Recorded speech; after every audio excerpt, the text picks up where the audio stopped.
One of our first needs in life as a little infant is to trust. If we've been cared for by caregivers who are kind, considerate, and reliable, we can have a sense of basic trust.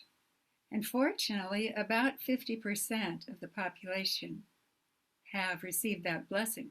Unfortunately, another 50% have not. They had very unreliable or scary caregiving. And so their sense of trust is shaken. Or somebody may have been raised with a sense of trust and a reason to trust, but then somebody near and dear to them severely betrayed them and completely shook up that sense of trust. So betrayal is one of the worst kinds of traumas. I want to address this subject today. I am Dana Terrell. I am an EMDR therapist of over 20 years experience. EMDR means eye movement, desensitization, and reprocessing. It is a psychotherapy that utilizes eye movements or other gentle methods of bilaterally stimulating both sides of the brain, which somehow was discovered that this helps the brain digest memories. They become less and less intense and disturbing and more neutral, so that we can look back on a past experience with a relative degree of calmness and also a positive view of ourselves. So instead of thinking, I'm powerless, there's something wrong with me, I'm a bad person, or whatever a child tends to conclude about themselves, we start to realize this had nothing to do with me. It's just something that happened. I'm fine, I survived it. People spontaneously come up with some positive view of themselves. So, when people have these stressful experiences, they tend to have an assortment of negative thoughts about themselves, emotions such as shock, grief, sadness, anger, rage, or just stunned.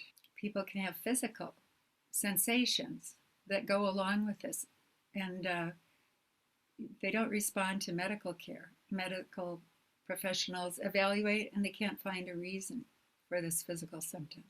So the body records things, the heart, the emotions record things, and the mind records things. And they're all distorted because this was such a traumatic experience. EMDR helps to heal that, to calm it. And the amazing thing is it does it relatively quickly. You can see the results in the first session or the first few sessions. And then my clients are amazed and they say, oh my gosh, this got better so fast. Will it stick? They're afraid it'll go away as fast as it came. And I said, well, the research does show that it's proven to last 15 months. The brain becomes healthy and it doesn't want to go back to that poor health. It knows the truth now, that this was not based on something bad about you, but it just happened. And you have good qualities. And your brain will be able to see that once the memory is calmed. So I urge people to get therapy as soon as they can when something horrible has happened. Because if you don't, the danger is you go from post-traumatic stress disorder, which is very disturbing, to often panic.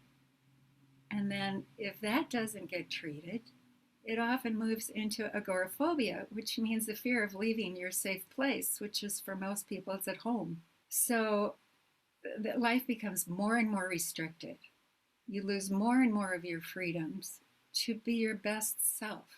You deserve to heal. One of my 80-year-old clients said, is it too late for me? I said, you're alive, aren't you? Your brain is still working and your brain can still heal.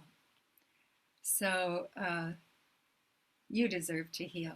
What happened to you was not your fault. However, what you choose to do about it is within your power. So I encourage you